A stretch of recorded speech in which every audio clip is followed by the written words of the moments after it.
My dear YouTube family, welcome back to Neeta tarot. ಇವತ್ತು ನಾನು ಯಾವ ವಿಚಾರವಾಗಿ ತಿಳಿಸೋದಕ್ಕೆ ಬಂದಿದ್ದೀನಿ ಅಂತ ಹೇಳಿದ್ರೆ, ಅದ್ಭುತವಾದಂಥ ಒಂದು ಮ್ಯಾನಿಫೆಸ್ಟೇಷನ್ ಅಂದರೆ ನಿಮ್ಮನ್ನು ಹೀಲ್ ಮಾಡ್ಕೊಳ್ಳೋದಾಗಿರ್ಬೋದು ಅಥವಾ ಏನೇ ಬ್ಲಾಕೇಜಸ್ ಇದ್ರೂ ಕೂಡ ನಿಮಗೆ ನೀವೇ ತಕ್ಕೊಳ್ಳುವಂಥದ್ದು. ಎಸ್, ಈ ಮ್ಯಾನಿಫೆಸ್ಟೇಷನ್ ಎಷ್ಟು ಅದ್ಭುತವಾಗಿ ವರ್ಕ್ ಮಾಡುತ್ತೆ ಅಂತ ಹೇಳಿದ್ರೆ, ನೀವು ಈ ಮ್ಯಾನಿಫೆಸ್ಟೇಷನ್ನ ಮಾಡಿ ಮರುದಿನದಿಂದನೇ ನೋಡ್ಬೋದು ಅಥವಾ ಆ ಸೆಕೆಂಡಿಂದನೇ ನೀವು ನೋಡ್ತಾ ಹೋಗ್ಬೋದು ಇದ್ರ ಚಮತ್ಕಾರ ಎಷ್ಟಿದೆ ಅಂತ ಹೇಳಿ. ಸೊ ಇದು ಎಂತೆಂಥವ್ರಿಗೆ ಅಂತ ಹೇಳಿದ್ರೆ, ನಿಮ್ಮಲ್ಲಿ ಏನಾದರೂ ಬ್ಲಾಕೇಜಸ್ ಇದ್ದರೆ ಅಥವಾ ಯಾವುದಾದ್ರೂ ಒಂದು ಕೆಲಸಗಳನ್ನು ಕೈ ಹಿಡ್ದಿರ್ತೀರಿ, ಅದಾಗದೆ ಪದೇ ಪದೇ ಹದಗೆಡ್ತಾ ಇದ್ದರೆ, ಅದು ಯಾವುದೇ ಒಂದು ವರ್ಕ್ ಆಗಿರಲಿ, ನಿಮ್ಮ ವರ್ಕ್ ಪ್ಲೇಸ್ನಲ್ಲಿ ಏನೇ ಅಡೆತಡೆಗಳನ್ನು ಅನುಭವಿಸ್ತಾ ಇದ್ದರೆ ಅಥವಾ ನಿಮ್ಮ ಬ್ಯಾಂಕ್ ಲೋನ್ಸ್ಗಳಾಗಿರಬಹುದು, ಹಾಗೆ ನಿಮ್ಮ ಸಾಲಗಳಾಗಿರಬಹುದು ಅಥವಾ ನಿಮ್ಮ ವಿಶ್ ಏನೇ ಆಗಿರಲಿ, ಅದನ್ನು ಕೂಡ ಇಮ್ಮಿಡಿಯೇಟಾಗಿ ಮಾಡುವಂತಹ ಚಮತ್ಕಾರಿ ಒಂದು ಮ್ಯಾನಿಫೆಸ್ಟೇಷನ್. ಎಸ್, ಇದು ಎಷ್ಟರ ಮಟ್ಟಿಗೆ ವರ್ಕ್ ಮಾಡುತ್ತೆ ಅಂತ ಹೇಳಿದ್ರೆ, ಆಬ್ವಿಯಸ್ಲಿ ಇದು ನಮ್ಮ ಇಂಡಿಯಾದಲ್ಲಿ ಕೆಲವಷ್ಟು ಜನಗಳು ಮಾತ್ರ, 50% ಅಂತಲೂ ಹೇಳೋದಕ್ಕಾಗಲ್ಲ, 100%ಅಲ್ಲಿ ಒಂದು 25% ಜನಗಳು ಮಾತ್ರ ಇದನ್ನು ಮಾಡ್ತಾ ಬರ್ತಾರೆ. ಬಟ್ ಇದನ್ನು ನಾನು ಮಾಡೋದಕ್ಕೆ ಶುರು ಮಾಡಿ ಸುಮಾರು 12-13 ವರ್ಷಗಳಿಂದ ಇದನ್ನು ಮಾಡ್ತಾ ಬಂದಿದ್ದೀನಿ. ಅದ್ಭುತವಾದಂಥ ರಿಸಲ್ಟ್. ಎಸ್, ನನಗೇನಾದರೂ ಬ್ಲಾಕೇಜ್ ಆಗ್ತಾ ಇದೆ ಅಥವಾ ನನ್ನ ಲೈಫಲ್ಲಿ ಏನೋ ಒಂದು ಮಿಸ್ಟೇಕ್ಸ್ಗಳು ಆಗ್ತಾ ಇದೆ ಅಥವಾ ನನಗೆ ಏನೋ ಒಂದು ನೆಗೆಟಿವಿಟಿ ಆವರಿಸ್ಕೊಂಡಿದೆ ಅಂದ ಕೂಡಲೇ ಇಮ್ಮಿಡಿಯೇಟಾಗಿ ಇದನ್ನು ನಾನು ಮಾಡ್ಕೊಳ್ತೀನಿ. ಎಸ್, ಇದನ್ನು ನಿಮಗೆ ತೋರಿಸ್ಬೇಕು ಅಂತ ನಾನು ಇವಾಗ ಶುರು ಮಾಡಿದೆ. ಈ ಟೇಬಲ್ ಮೇಲೆ ಇದನ್ನೆಲ್ಲ ಇಟ್ಟು ಇದನ್ನು ನಿಮಗೂ ಕೂಡ ತೋರಿಸ್ಬೇಕು ಅಂತ ನಾನು ಮಾಡಿಕೊಂಡೆ. ಬಹಳಷ್ಟು 10-15 ನಿಮಿಷದಲ್ಲಿ ಬಹಳಷ್ಟು ಮಿರಾಕಲ್ಸ್ಗಳೇ ನಡೆದೋಯ್ತು. ನಾನು ಇನ್ನೂ ತೋರಿಸ್ಬೇಕು ಅಂತ ಹೇಳಿ ಅಂದ್ಕೊಂಡಿದ್ದೆ. ಅಷ್ಟು ಚಮತ್ಕಾರಿ. ಎಸ್, ಇದು ನಮ್ಮ ದೇಶದ್ದಂತೂ ಅಲ್ವೇ ಅಲ್ಲ. ಈ ಮ್ಯಾನಿಫೆಸ್ಟೇಷನ್ ಆಗಿರಬಹುದು ಅಥವಾ ಈಗ ನಾನು ತೋರಿಸ್ತಿರುವಂತಹ ರಿಚುವಲ್ ಏನಿದೆಯಲ್ಲ, ಹೀಲಿಂಗ್ ಪ್ರೊಸೆಸ್ ಏನಿದೆಯಲ್ಲ, ಇದು ನಮ್ಮ ದೇಶದ್ದಂತೂ ಅಲ್ಲ. ಜಪಾನೀಸ್ ಮತ್ತು ಬೌದ್ಧ ಧರ್ಮದವರು ಯಾರೇ ಆಗಲಿ ಅವರು ಮಾಡಿಯೇ ತೀರಿರ್ತಾರೆ. ಅವ್ರ ಲೈಫಲ್ಲಿ ಅವರು ಏನೇ ಕೋರ್ಕೊಂಡ್ರು ಇಮ್ಮಿಡಿಯೇಟಾಗಿ ಆಗಬೇಕು ಅಂತ ಹೇಳಿದ್ರೆ ಆಬ್ವಿಯಸ್ಲಿ ಅವರೆಲ್ಲ ಇದನ್ನು ಮಾಡ್ತಾ ಇದ್ರು. ಈಗಲೂ ಕೂಡ ಮಾಡ್ತಾ ಇದ್ದಾರೆ. ಪ್ರತಿಯೊಬ್ಬರು ಮನೆಯಲ್ಲೂ ಕೂಡ ಇಮ್ಮಿಡಿಯೇಟಾಗಿ ಇದೊಂದು ರಿಚುವಲ್ನ ಮಾಡ್ಕೊಂಡು ಬಿಡ್ತಾರೆ. ಎಸ್, ಇದರಿಂದ ಆರೋಗ್ಯದ ಸಮಸ್ಯೆ ಇದ್ದರೆ ಅಥವಾ ನಿಮ್ಮ ಮಕ್ಕಳ ವಿಚಾರವಾಗಿ ನೀವು ಮಾಡಬೇಕು ಅಂತ ಅಂದ್ಕೊಂಡಿದ್ರೆ ಅಥವಾ ನಿಮ್ಮ ಮನೆ ಕಟ್ಟಬೇಕು ಅಂತನೋ ಅಥವಾ ಸೈಟ್ ಪರ್ಚೇಸ್ ಮಾಡಬೇಕು ಅಂತನೋ ಅಥವಾ ಹಣಕಾಸಿನ ವಿಚಾರದಲ್ಲೋ ನಿಮ್ಮ ಗಂಡನಿಗೋಸ್ಕರ ನೀವು ಮಾಡ್ತೀನಿ ಅಂತನೋ, ನಿಮ್ಮ ಸಂಬಂಧಗಳಲ್ಲಿ ಬಹಳಷ್ಟು ಹದ್ಗೆಟ್ಟೋಗಿರುತ್ತೆ. ನಿಮ್ಮ ಸಂಬಂಧಗಳಲ್ಲಿ ಬಹಳ ಕಿರಿಕಿರಿಗಳಾಗ್ತಾ ಇರುತ್ತೆ. ನೀವೆಲ್ಲ ಕೇಳ್ತಾ ಇದ್ರಲ್ಲ ಅತ್ತೆ ಸೊಸೆ ಬಗ್ಗೆ ಒಂದು ರೀಡಿಂಗ್ ಮಾಡಿ ಅಂತ ಹೇಳಿ, ಅತ್ತೆ ಸೊಸೆ ಬಗ್ಗೆ ಒಂದು ಮಿರಾಕಲ್ ರಿಚುವಲ್ನ ತೋರಿಸ್ಬಿಡ್ತೀನಿ, ಅದನ್ನು ನೀವೇ ಮಾಡ್ಕೊಂಬಿಡಿ. ಎಸ್, ಅಷ್ಟು ಅದ್ಭುತವಾಗಿ ವರ್ಕ್ ಮಾಡ್ತಾ ಇರುತ್ತೆ. ಹಾಗೆ ನಿಮ್ಮಿಂದ ಯಾರೋ ಒಬ್ರು ದೂರ ಆಗಿದ್ದಾರೆ ಅಥವಾ ನಿಮ್ಮಿಂದ ಪದೇ ಪದೇ ನಿಮ್ಗೆ ಯಾರೋ ಒಬ್ರು ಹಿಂಸೆಗಳನ್ನು ಕೊಡ್ತಾ ಇದ್ದಾರೆ, ಅವರ ಬಾಯಿ ಮುಚ್ತಾ ಇಲ್ಲ, ನೀವು ಸೈಲೆಂಟ್ ಆಗಿದ್ರು ಕೂಡ ಅವರು ನಿಮಗೆ ಬಂದು ಕಿರಿಕಿರಿ ಮಾಡ್ತಾ ಇದ್ದಾರೆ ಅಥವಾ ನಿಮ್ಮ ಕಣ್ಣು ಮುಂದೆ ಅವರು ಕಿರಿಕಿರಿ ಮಾಡಿಸುವ ರೀತಿಯಲ್ಲಿ ಕಾಣಿಸ್ಕೊಳ್ತಾ ಇರ್ತಾರೆ. ಇದು ಎಲ್ಲದಕ್ಕೂ ಈ ರಿಚುವಲ್ ಏನಿದೆಯಲ್ಲ ಬಹಳಷ್ಟು ಉಪಯುಕ್ತವಾಗಿ ಕೆಲಸ ಮಾಡುತ್ತೆ. ಇದು ಎಷ್ಟರ ಬೇಗ ಅಂತ ಹೇಳಿದ್ರೆ, ನೀವು ಮಾಡಿ ಮರುದಿನದಿಂದನೇ ಶುರು ಆಗಿಬಿಡುತ್ತೆ ಇದ್ರ ಕೆಲಸಗಳು. ಎಸ್, ಇದು ನಿಮಗೆ ಯಾವಾಗ ಬೇಕೋ ಅವಾಗ ನೀವು ಮಾಡ್ಕೊಳ್ಬಹುದು. ಬೆಳಗ್ಗೆನೇ ಮಾಡಬೇಕಾ ಮೇಡಮ್ ಅಂತ ಹೇಳಿದ್ರೆ ಬೆಳಗ್ಗೆ ಇಲ್ಲ, ಇದು ಮಾಡೋ ಹಾಗಿಲ್ಲ. ಸಂಜೆ ಏನಿದೆಯಲ್ಲ, ಸಂಜೆ 7 ಗಂಟೆ ನಂತರ ನೀವು ಮಾಡ್ಕೊಳ್ಬಹುದು. ಇದಕ್ಕೆ ಯಾವ ದಿನ ಮಾಡಬೇಕು, ಯಾವ ವಾರ ಮಾಡಬೇಕು ನೋವೇ, ಯಾವಾಗಾದರೂ ನೀವು ಮಾಡ್ಕೊಳ್ಬಹುದು. ಹುಣ್ಣಿಮೆ ದಿನಗಳಲ್ಲಿ ನೀವು ಮಾಡಿಕೊಂಡ್ರೆ ಬಹಳಷ್ಟು ಒಳ್ಳೆಯದು ಅಂತ ಹೇಳಬಹುದು. ಸೊ ನಾನು ಈ ವಿಡಿಯೋನ ಏನು ತೋರಿಸ್ತಾ ಇದ್ದೀನಲ್ಲ, ನೀವು ಕಂಪ್ಲೀಟ್ ಸ್ಕಿಪ್ ಮಾಡದೆ ನೀವು ನೋಡಬೇಕಾಗತ್ತೆ. ಸ್ಕಿಪ್ ಮಾಡಿಕೊಂಡ್ರಿ ಅಂತ ಹೇಳಿದ್ರೆ ಕೆಲವೊಂದು ನಾನು ಏನು ಹಿಂಟ್ ಹೇಳ್ತಿದ್ದೀನಲ್ಲ ಅದು ನಿಮಗೆ ಅರ್ಥವಾಗೋದಿಲ್ಲ. ಎಸ್, ಸ್ಕಿಪ್ ಮಾಡಿ ಹೆಂಗೆ ಮಾಡೋದು ಅಂತ ಕೊನೆಯವರೆಗೂ ಹೋಗ್ಬಿಟ್ಟು ನೋಡ್ಬಿಡ್ತೀರಿ. ದಯವಿಟ್ಟು ಕಂಪ್ಲೀಟಾಗಿ ಸ್ಕಿಪ್ ಮಾಡೋದಕ್ಕೆ ಹೋಗಬೇಡಿ. ನಿಮಗೆ ಏನಾದರೂ ಆರೋಗ್ಯದ ಸಮಸ್ಯೆ ವಿಚಾರವಾಗಿ ನೀವು ಬರಿಬೇಕು, ಹಣಕಾಸಿನ ವಿಚಾರದಲ್ಲಿ ನೀವು ಬರಿಬೇಕು ಅನ್ನೋದಾದರೆ ನೀವು ಬ್ಲೂ ಇಂಕ್ ಪೆನ್ನಲ್ಲಿ ಬರಿಬಹುದು. ಆರೋಗ್ಯಕ್ಕೂ ಮತ್ತು ಹಣಕಾಸಿನ ವಿಚಾರಕ್ಕೆ ನಿಮಗೆ ಸದಾಕಾಲ ಮನಿ ಫ್ಲೋ ಆಗಬೇಕು, ಅದು ಬರೆಯೋದು ಯಾವ ರೀತಿ ಅಂತ ನಾನು ಹೇಳ್ತೀನಿ. ಅಂಥವ್ರಿಗೆ ಇದು ಬ್ಲೂ ಇಂಕ್ ಪೆನ್ನಲ್ಲಿ ಬರಿಬೇಕಾಗತ್ತೆ. ಎಸ್, ಬ್ಲೂ ಯಾವಾಗಲೂ ಶುಕ್ರನ ಪರವಾಗಿರುತ್ತೆ. ಸೊ ನಿಮಗೆ ಅಬಂಡೆನ್ಸ್ ತರೋದ್ರಲ್ಲಿ ಬಹಳ ಬೇಗ ವರ್ಕ್ ಮಾಡುತ್ತೆ. ಹಾಗೆ ಇದು ಆರೋಗ್ಯಕ್ಕೂ ಕೂಡ, ನೀವು ಏನೇ ಆರೋಗ್ಯಗಳ ಸಮಸ್ಯೆ ಇದ್ರೂ ಕೂಡ ಅಥವಾ ನಿಮ್ಮಲ್ಲಿ ನೆಗೆಟಿವಿಟಿಯನ್ನು ಅಂತ ಇದ್ದರೆ ನೆಗೆಟಿವ್ ಎನರ್ಜೀಸ್ ಬಗ್ಗೆ ಇದನ್ನು ಬರೆಯೋ ಹಾಗಿಲ್ಲ ಅಥವಾ ಶತ್ರುಗಳ ಬಗ್ಗೆ ಇದನ್ನು ಬರೆಯೋ ಹಾಗಿಲ್ಲ. ಇದನ್ನು ಬರೀ ನಿಮ್ಮ ಆರೋಗ್ಯದ ಸಮಸ್ಯೆ ಅಥವಾ ಹಣಕಾಸಿನ ಸಮಸ್ಯೆ, ಹಣ ಎಷ್ಟು ಬೇಕು ಅನ್ನುವ ರೀತಿಯಲ್ಲಿ ಬರೆಯೋದಕ್ಕೆ ಇದನ್ನು ಬ್ಲೂಯಿಂಗ್ ಪೆನ್ನಲ್ಲಿ ಬರಿಬೋದು. ಇನ್ನು ನಿಮಗೆ ಯಾರೋ ಒಬ್ಬ ಬಹಳಷ್ಟು ತೊಂದರೆಗಳನ್ನು ಕೊಡ್ತಾ ಇದ್ದಾರೆ, ನಿಮಗೆ ಶತ್ರುಗಳಿದ್ದಾರೆ, ಆ ಶತ್ರುವಿಂದ ನೀವು ಸುಮ್ಮನಿದ್ರೂ ಕೂಡ ನಿಮಗೆ ಕಾಲು ಕೆರ್ಕೊಂಡು ಜಗಳಕ್ಕೆ ಬರುವಂಥದ್ದು, ಅಥವಾ ನಿಮ್ಮ ಫ್ಯಾಮಿಲಿ ವಿಚಾರವಾಗಿ ಗಾಸಿಪ್ಗಳನ್ನು ಮಾಡುವಂಥದ್ದು, ನಿಮ್ಮ ಬಗ್ಗೆ ಗಾಸಿಪ್ಗಳನ್ನು ಮಾಡುವಂಥದ್ದು, ನಿಮಗೆ ಕಿರಿಕಿರಿ ಆಗುವ ರೀತಿಯಲ್ಲಿ ಮಾಡುವಂಥದ್ದು, ಈ ರೀತಿ ಎಲ್ಲ ಮಾಡ್ತಾ ಇದ್ರೆ ನೀವು ಆಬ್ವಿಯಸ್ಲಿ ರೆಡ್ ಪೆನ್ನಲ್ಲಿ ಬರಿಬೇಕಾಗತ್ತೆ. ಅಂತ ವ್ಯಕ್ತಿಯ ಹೆಸರು ಆಗಿರ್ಬೋದು, ಅಥವಾ ಆ ವ್ಯಕ್ತಿಯಿಂದ ಏನು ತೊಂದರೆ ಆಗ್ತಾ ಇದೆ, ಆ ವ್ಯಕ್ತಿ ನನ್ನ ಜೀವನದಲ್ಲಿ ಯಾವ ರೀತಿ ಸೈಲೆಂಟ್ ಆಗಿದ್ದಾರೆ ಅನ್ನುವ ರೀತಿಯಲ್ಲಿ ನೀವು ಬರಿಬೇಕಾಗತ್ತೆ. ನಾನು ಅದನ್ನು ಸಂಪೂರ್ಣವಾಗಿ ತೋರಿಸ್ತಾ ಹೋಗ್ತೇನೆ. ಸೊ ಇದು ಶತ್ರುಗಳಿಗೆ, ನಿಮ್ಮ ಎನಿಮೀಸ್ಗಳಿಗೆ, ಅಥವಾ ನಿಮಗೆ ಜಲಸಿ ಪಡುವಂತಹ ಜನಗಳಾಗಿರಬಹುದು, ಅಥವಾ ನಿಮ್ಗೇನೋ ಬಹಳ ನಿಮ್ಮ ಬೆನ್ನ ಹಿಂದೆ ಏನೋ ಒಂದು ಕುತಂತ್ರ ಕೆಲಸಗಳನ್ನು ಮಾಡ್ತಾ ಇದ್ದಾರೆ ಅಂತ ನಿಮಗೆ ಪಕ್ಕ ಆಗಿದ್ರೆ ನೀವು ರೆಡ್ ಇಂಕಲ್ಲಿ ಬರಿಬಹುದು. ಹಾಗೆ ನಿಮ್ಮ ಸಂಬಂಧಗಳಲ್ಲಿ ಬರೀ ಜಗಳಗಳಾಗ್ತಾ ಇರುತ್ತೆ, ನಿಮ್ಮ ಪರ್ಸನ್ ನಿಮ್ಮಿಂದ ದೂರ ಆಗಿದ್ದಾರೆ, ನಿಮ್ಮನ್ನು ಬಿಟ್ಟು ಮುಂದಕ್ಕೆ ಹೋಗಿದ್ದಾರೆ, ಅವ್ರು ಮತ್ತೆ ನನ್ನ ಲೈಫಿಗೆ ಬರ್ತಾರಾ ಬರಲ್ವಾ ಅನ್ನುವಂಥವ್ರಿಗೆ ಆಬ್ವಿಯಸ್ಲಿ ಪಿಂಕ್ ಪೆನ್ನಲ್ಲಿ, ಪಿಂಕ್ ಸ್ಕೆಚ್ ಪೆನ್ನಲ್ಲಿ, ಓಕೆ, ಪಿಂಕ್ ಪೆನ್ ಸಾಮಾನ್ಯವಾಗಿ ಸಿಕ್ಕಬಹುದು, ಸಿಗದೇನೂ ಇರಬಹುದು. ಸೊ ಹಾಗಾಗಿ ಸ್ಕೆಚ್ ಪೆನ್ಗಳಲ್ಲಿ ಬಣ್ಣಗಳಿದ್ದೇ ಇರುತ್ತೆ. ಸೊ ಹಾಗಾಗಿ ಪಿಂಕ್ ಕಲರ್ ಬಣ್ಣದಲ್ಲೇ ನೀವು ಬರಿಬೇಕಾಗತ್ತೆ ನಿಮ್ಮ ಸಂಬಂಧಗಳಿಗೆ ಹೇಗಾಗಿದೆ ಏನಾಗಿದೆ ಅಂತ ಹೇಳಿ ನಾ ಬರೆಯೋದನ್ನು ಕೂಡ ತೋರಿಸ್ತಾ ಹೋಗ್ತೀನಿ. ಇನ್ನು ನಿಮ್ಮ ಮಕ್ಕಳ ಎಜುಕೇಷನ್ ವಿಚಾರವಾಗಿ, ಎಸ್, ಗ್ರೀನ್ ಆಬ್ವಿಯಸ್ಲಿ ಬುಧನಿಗೆ ಸಂಬಂಧಪಡುತ್ತೆ. ಸೊ ಬುದ್ಧಿಗಳನ್ನು ಚುರುಕು ಮಾಡೋದ್ರಲ್ಲಿ ಈ ಗ್ರೀನ್ ಇಂಕ್, ಈ ಪೆನ್ ಬಣ್ಣಗಳೆಲ್ಲ ಅಷ್ಟೊಂದು ಇದ್ದಿದೆಯಾ ಅಂತ ಹೇಳಿದ್ರೆ ನಮ್ಮ ಪ್ರಕೃತಿ ತುಂಬಿರೋದು ಬಣ್ಣಗಳಿಂದ ಅಲ್ವೇನ್ರಿ. ಸೊ ಹಾಗಾಗಿ ಬಣ್ಣದ ಕಲರ್ ಥೆರಪಿ ಬಗ್ಗೆನೂ ಕೂಡ ನಾನು ಸಾಕಷ್ಟು ವೀಡಿಯೋಸ್ಗಳನ್ನು ಮಾಡ್ತಾ ಹೋಗ್ತೀನಿ.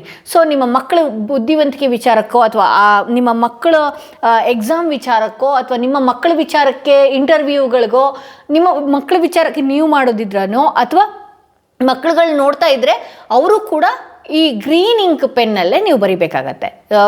ಚಿಕ್ಕವರಿಂದ ದೊಡ್ಡವ್ರ ತನಕನೂ ಯಾವುದೇ ಎಜುಕೇಷನ್ ರಿಲೇಟೆಡ್ ಪ್ರಾಬ್ಲಮ್ಸ್ ಇರಲಿ, ಎಕ್ಸಾಮ್ಸ್ಗಳ ವಿಚಾರ ಆಗಿರಲಿ, ಯಾವುದೇ ವಿಚಾರ ಆಗಿರಲಿ ಗ್ರೀನ್ ಇಂಕ್ ಪೆನ್ನಲ್ಲಿ ಬರಿಬೇಕಾಗತ್ತೆ. ಎಸ್, ಇದನ್ನು ಬರೆಯೋದು ಹೇಗೆ? ಆಬ್ವಿಯಸ್ಲಿ ನಾನು ಒಂದನ್ನು ತೋರಿಸ್ಬಿಡ್ತೀನಿ ನಿಮಗೆ. ಇಲ್ಲಿ ಏನು ಬರಿಬೇಕು ಅಂತ ಹೇಳಿದ್ರೆ, ಇಲ್ಲಿ ನಿಮಗೆ ಹಣಕಾಸಿನ ವಿಚಾರದಲ್ಲಿ ಪ್ರಾಬ್ಲಮ್ ಇರುತ್ತೆ, ಇಲ್ಲಿ ನೇಮ್ ಬರಿಬೇಕಾಗತ್ತೆ. ಸಪೋಸ್ ನಿಮ್ಮ ನೇಮ್ ಏನು, ನನ್ನ ನೇಮ್ ನೀತಾ, ನಿಮ್ಮ ನೇಮ್ ಏನಾಗಿದೆ ಅದನ್ನು ನೀವು ಬರ್ಕೊಳ್ಬಹುದು. ಇಲ್ಲಿ ನಿಮ್ಮ ವಿಶ್, ನಿಮಗೆ ಹಣದ ಸಮಸ್ಯೆ ಆಗಿದ್ದರೆ ಅಥವಾ ಆರೋಗ್ಯದ ಸಮಸ್ಯೆ ಇದ್ದರೆ, ನಿಮ್ಗೆ ಹಣಕಾಸಿನ ಸಮಸ್ಯೆ ಏನಾದರೂ ಇತ್ತು ಅಂತ ಹೇಳಿದ್ರೆ, ನನ್ನ ಲೈಫಿಗೆ ಸಂಪೂರ್ಣವಾಗಿ ನನ್ನ ಸಾಲಗಳನ್ನೆಲ್ಲ ತೀರಿಸಿ ನನಗೆ ಕೋಟ್ಯಾಂತರ ರೂಪಾಯಿ ಹಣಗಳು, ಒಂದಷ್ಟು ಹಣಗಳು ನನ್ನ ಲೈಫಲ್ಲಿ ಇದೆ ಅನ್ನುವ ರೀತಿಯಲ್ಲಿ ನೀವು ಬರಿಬೇಕಾಗತ್ತೆ. ಹಾಗೆ ನಿಮ್ಮ ಆರೋಗ್ಯದ ಸಮಸ್ಯೆ ಇತ್ತು ಅಂತ ಹೇಳಿದ್ರೆ, ನಾನು ಸಪೋಸ್ ಫಾರ್ ಎಕ್ಸಾಂಪಲ್ ನಾನು ಕಾಲು ನೋವಿಂದ ತುಂಬ ಬಳಲ್ತಾ ಇದ್ದೆ, ಆ ಕಾಲು ನೋವಿಂದ ನಾನು ಈಗ ರಿಲೀಫ್ ತಗೊಂಡಿದ್ದೀನಿ, ನನ್ನ ಮೈಯಲ್ಲಿರುವಂತಹ ನೆಗೆಟಿವಿಟಿ ಏನಿದೆ ಅದೆಲ್ಲನೂ ಕೂಡ ಸಂಪೂರ್ಣವಾಗಿ ಹೀಲ್ ಆಗ್ತಾ ಇದೆ, ನನ್ನ ದೇಹದಿಂದ ಆ ಕೆಟ್ಟ ಟಾಕ್ಸಿನ್ಸ್ ಏನಿದೆಯಲ್ಲ ಅದೆಲ್ಲನೂ ಕೂಡ ನನ್ನ ದೇಹದಿಂದ ರಿಲೀಸ್ ಆಗ್ತಾ ಇದೆ ಅಂತ ಹೇಳಿ ನೀವು ಈಶ್ವರನ್ನ ಪ್ರಾರ್ಥನೆ ಮಾಡ್ಕೊಳ್ತಿರೋ ಅಥವಾ ಪಾರ್ವತಿಯನ್ನು ಪ್ರಾರ್ಥನೆ ಮಾಡ್ಕೊಳ್ತಿರೋ. ನಾನು ಹೇಳಿದ್ದು ನಿಮ್ಮ ಇಷ್ಟಾನುಸಾರ ಯಾವ ಭಗವಂತನ ನೀವು ಬಹಳಷ್ಟು ನಂಬಿದಿರಿ, ಯೂನಿವರ್ಸ್ನ ನಂಬಿದಿರಿ, ಭಗವಂತ ಎಲ್ಲ ಕಡೆನೂ ಇದ್ದಾನೆ, ಈ ನರಸಿಂಹರ ರೀತಿ, ವಾಯುಪುತ್ರನ ರೀತಿ, ಓಕೆ, ಎಲ್ಲ ಕಡೆನೂ ಇದ್ದಾನೆ. ನಿಮ್ಗೆ ಯಾವ ಭಗವಂತ, ಯಾವ ದೇವ್ರನ್ನ ಬಹಳಷ್ಟು ನಂಬ್ತಿರಲ್ಲ, ಅಲ್ಲಿ ಪ್ರಾರ್ಥನೆ ಮಾಡಿಕೊಂಡು ನೀವು ಈ ಪೇಪರ್ನ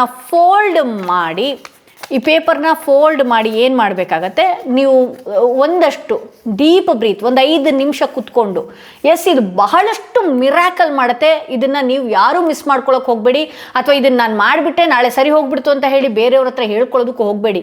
ಯಾಕೆ ಅಂತ ಹೇಳಿದ್ರೆ ನೀವು ಮಾಡಿ 1 ವರ್ಷಗಳ ಕಾಲ ಹೇಳ್ಕೊಳ್ಬಾರ್ದು ಯಾರ ಹತ್ರನೂ. ಯಾಕೆ ಅದು ಇನ್ನೂ ಕೂಡ ನಿಮ್ಮ ದೇಹದಲ್ಲಿ ಅಥವಾ ನಿಮ್ಮ ಲೈಫಲ್ಲಿ ಇನ್ನೂ ಕೂಡ ಪ್ರೊಸೆಸಿಂಗ್ ಪೀರಿಯಡಲ್ಲಿರುತ್ತೆ. ಯಾರ ಹತ್ರನಾದ್ರೂ ಹೇಳ್ಕೊಂಡ್ಬಿಟ್ಟು ಅವರು ಅಯ್ಯೋ ಹೌದಾ ಅಂತ ಹೇಳಿದ್ರೂ ಕೂಡ ಅದು ವರ್ಕ್ ಆಗೋದಿಲ್ಲ. ಸೊ ಹಾಗಾಗಿ ಇದನ್ನ ನೀವು ಕಣ್ಮುಚ್ಚಿ ಪ್ರಾರ್ಥನೆ ಮಾಡ್ಕೊಳ್ಬೇಕಾಗತ್ತೆ. ನಾನು ಆ ವಿಜುವಲೈಸೇಷನ್ನ ತರಬೇಕಾಗತ್ತೆ. ನನ್ನ ಲೈಫಲ್ಲಿ ಈ ರೀತಿ ಎಲ್ಲ ಏನಿತ್ತಲ್ಲ ಅದಾಗಿದೆ, ಅದಾಗ್ತಾ ಇದೆ. ನನ್ನ ದೇಹದಲ್ಲಿನ ಆರೋಗ್ಯದ ಸಮಸ್ಯೆ ಎಲ್ಲನೂ ಕೂಡ ನನ್ನ ದೇಹದಿಂದ ಹೊರಗಡೆ ಹೋಗ್ತಾ ಇದೆ.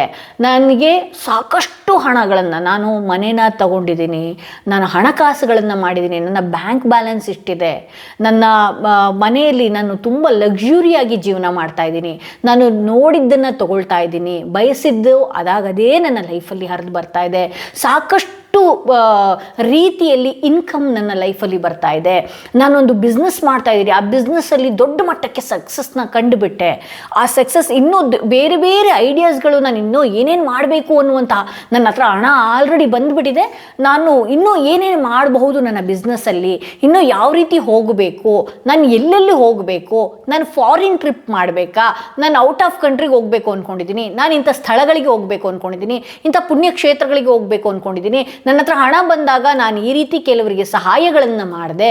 ಇದೆಲ್ಲನೂ ಕೂಡ ಆ ಪಿಕ್ಚರ್ನ ತೊಗೊಂಡು ಬನ್ನಿ, ಕಣ್ಣು ಮುಚ್ಕೊಳ್ಳಿ, ಒಂದು ಒಳ್ಳೆಯ ಮ್ಯೂಸಿಕ್ಗೋ ಮೆಡಿಟೇಷನ್ಗೋ, ಯಾಕೆ ಅಂತ ಹೇಳಿದ್ರೆ ನಿಮ್ಮ ಮೈಂಡ್ಗೆ ಇದ್ದಕ್ಕಿದ್ದ ಹಾಗೆ ಮೆಡಿಟೇಷನ್ ಮಾಡಿರಿ ಅಂತ ಹೇಳಿದ್ರೆ ಭಾಳಷ್ಟು ತಲೆಗೆ ಓಡ್ತಾ ಇರುತ್ತೆ. ಆ ನದಿಯ ಶಬ್ದ ಬರುವ ರೀತಿಯಲ್ಲೋ ಏನೋ ಒಂದು ಮೊಬೈಲಲ್ಲಿ ಮ್ಯೂಸಿಕ್ ಹಾಕ್ಕೊಂಡು ಈ ರೀತಿ ಕ್ಯಾಂಡಲ್ನ ಇಟ್ಕೊಳ್ಳಿ. ಕ್ಯಾಂಡಲ್ ಆದರೂ ಆಯಿತು, ದೀಪ ಆದರೂ ಆಯಿತು. ಓಕೆ, ದೀಪ ಆದರೂ ಆಯಿತು, ಕ್ಯಾಂಡಲ್ ಆದರೂ ಆಯಿತು. ಆ ದೀಪ ಹಚ್ಚೋದಾದರೆ ನೀವು ತುಪ್ಪದ ದೀಪದ ಮುಂದೆ ಕೂತ್ಕೊಂಡ್ರೆ ತುಂಬಾ ಒಳ್ಳೆಯದು. ಕ್ಯಾಂಡಲ್ ಅನ್ನೋದಕ್ಕಿಂತ ದೀಪಗಳ ಮುಂದೆ ಕೂತ್ಕೊಂಡ್ರೆ ಇನ್ನಷ್ಟು ನಿಮಗೆ ಒಳ್ಳೆಯದು ಅಂತಲೇ ಹೇಳ್ಬೋದು. ಆ ದೀಪದ ಹತ್ರ ಕೂತ್ಕೊಂಡು ವಿಜುವಲೈಸೇಷನ್ ಮಾಡಿಕೊಂಡು ಒಂದು 5 ನಿಮಿಷ ಅದೆಲ್ಲ ವಿಜುವಲೈಸೇಷನ್ ಮಾಡ್ಕೊಂಡು ನಂತರದಲ್ಲಿ ಆ ದೀಪನ ಸುಮ್ಮನೆ ನೋಡ್ತಾ ಇರಿ.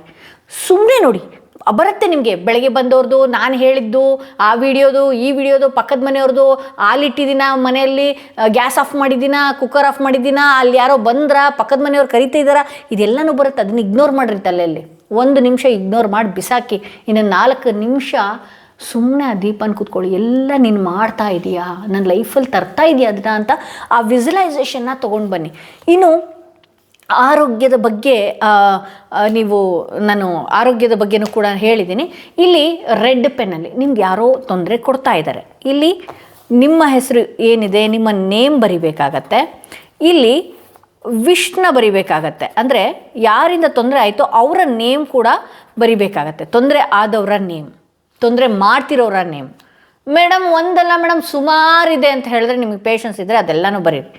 ಓಕೆ, ಅದೆಲ್ಲನೂ ಬರೆದು ಇವರು ನಿಮ್ಮ ಲೈಫಲ್ಲಿ ಯಾವ ರೀತಿ ಆಗಬೇಕು, ಶತ್ರುಗಳು ಯಾವ ರೀತಿ ಆಗಬೇಕು, ಜಲಸಿ ಪಡೋರ ಯಾವ ರೀತಿ ನಿಮ್ಮ ಲೈಫಲ್ಲಿ ಸೈಲೆಂಟ್ ಆಗಬೇಕು, ಆಗಿದ್ದಾರೆ ಅನ್ನುವ ಥರ ಬರಬೇಕು. ಆಗಬೇಕು ಅಲ್ಲ, ಆಗಿದ್ದಾರೆ.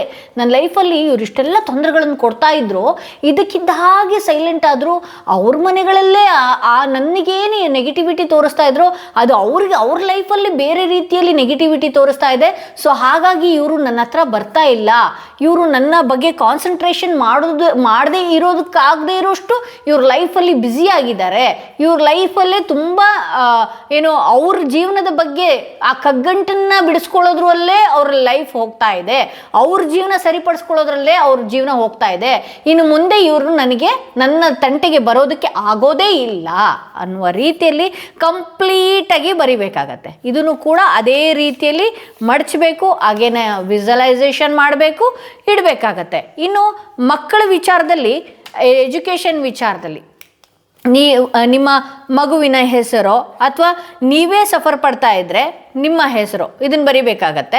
ಎಜುಕೇಷನ್ ವಿಚಾರದಲ್ಲಿ ನಾನು ಬಹಳಷ್ಟು ಇಷ್ಟು ಮಾರ್ಕ್ಸ್ ತಗೊಳ್ಬೇಕು ಅಂತ ಅಂದ್ಕೊಂಡಿದ್ದೆ, ಈ ಮಾರ್ಕ್ಸ್ ಎಲ್ಲ ನಾನು ತಗೊಂಡಾಗಿದೆ, ನಾನೊಂದು ಅಚೀವ್ ಮಾಡ್ತಾ ಇದ್ದೀನಿ, ನಾನು ಏನು ಸಾಧನೆ ಮಾಡಬೇಕು ಅಂದ್ಕೊಂಡಿದ್ದೀನಿ, ಅದಕ್ಕೆ ಫಸ್ಟ್ ಸ್ಟೆಪ್ ನನಗೆ ಯೂನಿವರ್ಸಸ್ ತೋರಿಸ್ಬಿಡ್ತು, ಒಳ್ಳೆಯ ಹಾದಿಗಳೇ ಬರ್ತಾ ಇದ್ದಾರೆ.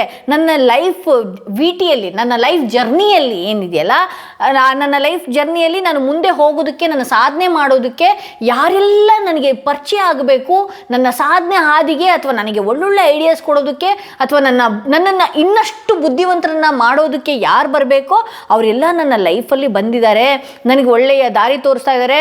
ನಾನು ಅದೇ ರೀತಿ ಇಂಟರ್ವ್ಯೂ ಪಾಸ್ ಮಾಡಿ ಒಳ್ಳೆ ಕೆಲಸದಲ್ಲಿ ಈಗಿದ್ದೀನಿ ಅನ್ನುವ ರೀತಿಯಲ್ಲಿ ಇದನ್ನು ಅಗೇನ್ ಮಡಚಬೇಕು, ಅಗೇನ್ ಇದನ್ನ ಇಡಬೇಕು, ವಿಜುವಲೈಸೇಷನ್ನ ಮಾಡಬೇಕು. ಓಕೆ, ಇದಿಷ್ಟಾಯಿತು. ಇನ್ನು ಬಂದು ರಿಲೇಷನ್ಶಿಪ್ ತುಂಬಾ ಹಾಳಾಗ್ತಾ ಇದೆ. ಇಲ್ಲಿ ಅಗೇನ್ ನಿಮ್ಮ ನೇಮ್, ಇದು ಪಿಂಕ್ ಪೆನ್ನಲ್ಲೇ ಬರಿಬೇಕಾಗತ್ತೆ. ಸಾರಿ, ಇಲ್ಲಿ ನಿಮ್ಮ ನೇಮ್ ಬರಿಬೇಕಾಗತ್ತೆ. ಇಲ್ಲಿ ನಿಮ್ಮ ಪರ್ಸನ್ ನೇಮ್.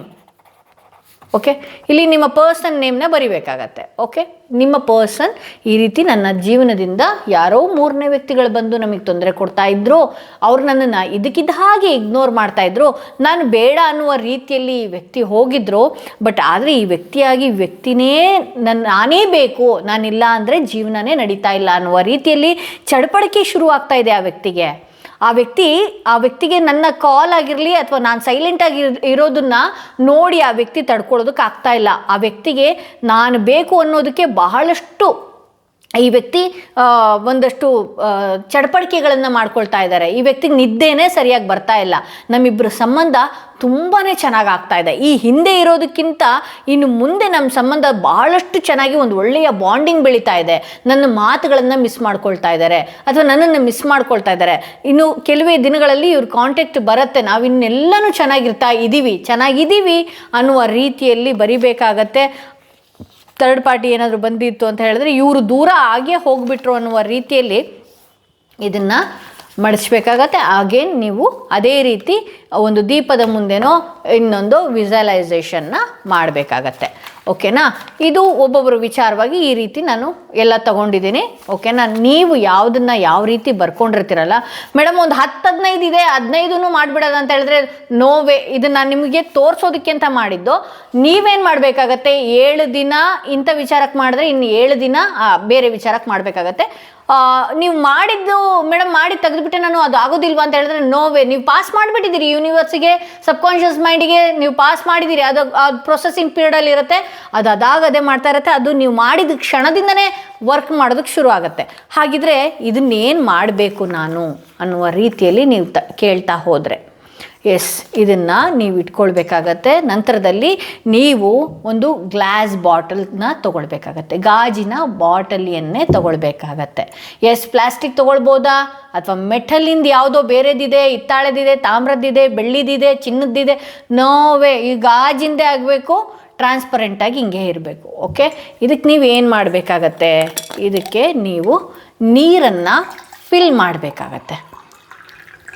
ಓಕೆ, ಇದಕ್ಕೆ ನೀರನ್ನು ಫಿಲ್ ಮಾಡಬೇಕಾಗತ್ತೆ. ಜಾಪಾನೀಸ್ ತುಂಬಾ ಮಾಡಿದ್ದಾರೆ. ಇದು ನನಗೂ ಕೂಡ ತುಂಬಾ ಬೇಗ ವರ್ಕ್ ಆಗುತ್ತೆ. ಇಮ್ಮಿಡಿಯೇಟಾಗಿ ನನಗೇನೋ ತುಂಬ ಸ್ಟ್ರೆಸ್ ಆಗ್ತಿದೆ, ನನಗೇನೋ ತುಂಬ ಸುಸ್ತಾಗ್ತಿದೆ, ಅಥವಾ ನನಗೇನೋ ನೆಗೆಟಿವ್ ಯಾರೋ ಪಾಸ್ ಮಾಡ್ತಾ ಇದ್ದಾರೆ, ಯಾರೋ ಜಲಸಿ ಪಡ್ಕೊಳ್ತಾ ಇದ್ದಾರೆ ಅಂದಾಗ ನಾವು ಮಾಡೋದೇ ಇದು.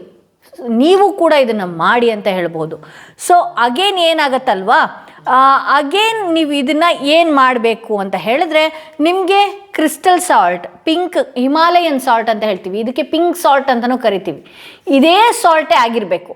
ನೀವು ಕಲ್ಲುಪ್ಪಿದೆ ಮಾಡಲಾ, ಇನ್ನೊಂದು ಉಪ್ಪಿದೆ ಮಾಡಲಾ, ಪುಡಿ ಉಪ್ಪಿದೆ ಮಾಡಲಾ, ಇದಕ್ಕೆ ಪಿಂಕ್ ಕ್ರಿಸ್ಟಲ್ ಸಾಲ್ಟೇ ಆಗಬೇಕಾಗತ್ತೆ. ಇದೇ ರೀತಿ ಇರುತ್ತೆ, ಪಿಂಕ್ ಇರುತ್ತೆ ನೋಡಿ. ಎಲ್ಲ ಮಾರ್ಟ್ಗಳಲ್ಲೂ ಸಿಗುತ್ತೆ, ನಿಮ್ಮ ಬ್ಲಿಂಕಿಟ್ಗಳಲ್ಲೂ ಸಿಗುತ್ತೆ. ನಿಮ್ಗೆ ಎಲ್ಲಿ ಸಿಗುತ್ತೆ ನೀವು ನೋಡಿ, ಅಲ್ಲಿ ಅಂಗಡಿಗಳು. ಹಳ್ಳಿಯಲ್ಲಿದ್ದರೆ ನೀವು ಒಂದಿನ ಯಾವುದಾದ್ರು ಸಿಟಿಗೆ ಹೋದ್ವಾಗೋ ಅಥವಾ ನೀವು ಆರ್ಡ್ರ್ ಮಾಡ್ಕೊಳ್ತಿರೋ, ಹೆಂಗೆ ಮಾಡ್ತಿರೋ ನೋಡಿ. But pink salt Himalayan salt ಏನಿದೆಯಲ್ಲ, ಇದು ಬಹಳ ಬೇಗ ವರ್ಕ್ ಮಾಡುತ್ತೆ.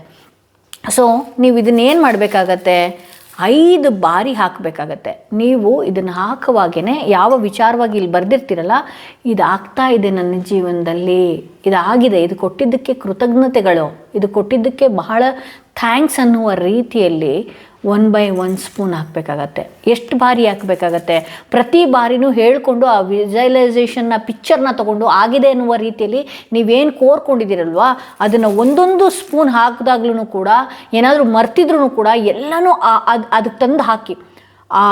ಎಷ್ಟೇ ನೆಗೆಟಿವ್ ಇರಲಿ ನಿಮ್ಮ ಲೈಫಲ್ಲಿ, ನಿಮ್ಮ ಜೀವನದಲ್ಲಿ ಏನೇ ಬ್ಲಾಕೇಜಸ್ ಆಗಿರಲಿ, ಉಪ್ಪು ಬಹಳ ಬೇಗ ತೆಗೆಯುತ್ತೆ. ಈಗಿಂದ ಅಲ್ಲ, ಸುಮಾರು ವರ್ಷಗಳಿಂದನೂ ಕೂಡ, ನನ್ನ ತಾತ ಮುತ್ತಾತಗಳಿಂದನೂ ಕೂಡ ಉಪ್ಪಲ್ಲಿ ದೃಷ್ಟಿಗಳನ್ನು ತೆಗೆದಿರುವಂಥದ್ದು ನೋಡಿದ್ದೀರಿ. ನಿಮ್ಮ ಅಜ್ಜಿಂದರು ನಿಮಗೆ ತೆಗೆದಿರ್ತಾರೆ. ನಿಮ್ಮ ಮನೆಗಳಲ್ಲಿ ನೀವು ಕೂಡ ಈಗಲೂ ಕೂಡ ಮಕ್ಕಳುಗಳಿಗೆ ತೆಗಿತಾ ಇರಬಹುದು. ಉಪ್ಪಿಗೆ ಅಷ್ಟು ಮಹಂತರವಾದ ಶಕ್ತಿಗಳಿದೆ. ಎಸ್, ಇದನ್ನು ಹಾಕಬೇಕಾಗತ್ತೆ. ಅದೇ ರೀತಿ ನೀವು 5 ಬಾರಿ ಉಪ್ಪನ್ನು ಹಾಕಬೇಕಾಗತ್ತೆ. ಓಕೆ, ಪಿಂಕ್ ಸಾಲ್ಟೇ ಆಗಿರಬೇಕಾಗತ್ತೆ. ನಂತರದಲ್ಲಿ ಈ ಪೇಪರ್ ಏನು ಮಾಡಿದ್ರಲ್ವಾ, ಈ ಪೇಪರ್ನ ನೀವು ಹೀಗೆ ಡಿಪ್ ಮಾಡಬೇಕಾಗತ್ತೆ. ಸ್ವಲ್ಪ ಹೊತ್ತು ಅದಾಗದೆ ಡಿಪ್ ಆಗತ್ತೆ. ಅದಾದ ನಂತರ ಇದನ್ನು ಏನು ಮಾಡಬೇಕಾಗತ್ತೆ, ನೀವು ಈ ರೀತಿ ಕ್ಲೋಸ್ ಮಾಡಬೇಕಾಗತ್ತೆ. ಕ್ಲೋಸ್ ಮಾಡಿ ಇದರ ಮೇಲೆ ಕೈ ಇಟ್ಟು ಮತ್ತು ಕೂಡ ವಿಜುವಲೈಸೇಷನ್ನ ನೀವು ಮಾಡ್ಕೊಳ್ಬೇಕಾಗತ್ತೆ. ನೀವು ಹೇಳ್ಕೊಳ್ಬೇಕಾಗತ್ತೆ, ಈ ಥರದ್ದೆಲ್ಲ ನನ್ನ ಲೈಫಲ್ಲಿ ನೀನು ಮಾಡಿದ್ಯಾ, ನನ್ನ ಜೀವನದಲ್ಲಿ ಎಲ್ಲನೂ ಕೂಡ ತಂದು ಕೊಟ್ಟಿದೆಯಾ, ಅದು ಮಾಡೋದಕ್ಕೆ ಎಲ್ಲ ದಾರಿಗಳನ್ನು ನೀನು ಮಾಡ್ಕೊಳ್ತಾ ಇದೆಯಾ, ರೆಡಿ ಮಾಡ್ತಾ ಇದೆಯಾ ಅನ್ನುವ ರೀತಿಯಲ್ಲಿ ನೀವು ಇದ್ರ ಹತ್ರ ಅಗೇನ್ ಮತ್ತು ಕೂಡ ಇದ್ರ ಹತ್ರ ಏನು ಬೇಡ್ಕೊಂಡಿದ್ರಿ, ಇಷ್ಟೊತ್ತು ನೀವೇನು ಬೇಡ್ಕೊಂಡಿದ್ರಿ, ಯಾವ ವಿಚಾರವಾಗಿ ಬೇಡ್ಕೊಂಡಿದ್ರಿ ಅದೆಲ್ಲನೂ ಕೂಡ ಇದ್ರ ಹತ್ರ ಅಗೇನ್ ಹೇಳ್ತಾ ಬನ್ನಿ. ಆ ನೀರು ಕೇಳುತ್ತೆ. ನೀರಿಗೆ ಬಹಳ ಅದ್ಭುತವಾದ ಶಕ್ತಿ ಇದೆ.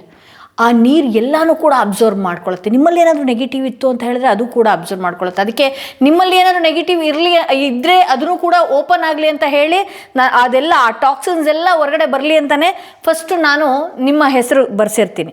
ಸೊ ಹಾಗಾಗಿ ಇದನ್ನು ಏನು ಮಾಡ್ತೀರಿ, ಇದು ಎಲ್ಲೂ ಕೂಡ ಕಾಣದೇ ಇರುವಂತಹ ಜಾಗದಲ್ಲಿ ಒಂದು ಜಾಗದಲ್ಲಿ ನೀವು ಇದನ್ನು ಎತ್ತಿಟ್ಬಿಡ್ತೀರಿ. ಎಷ್ಟು ದಿನದವರೆಗೂ ಎತ್ತಿಡ್ತೀರಿ?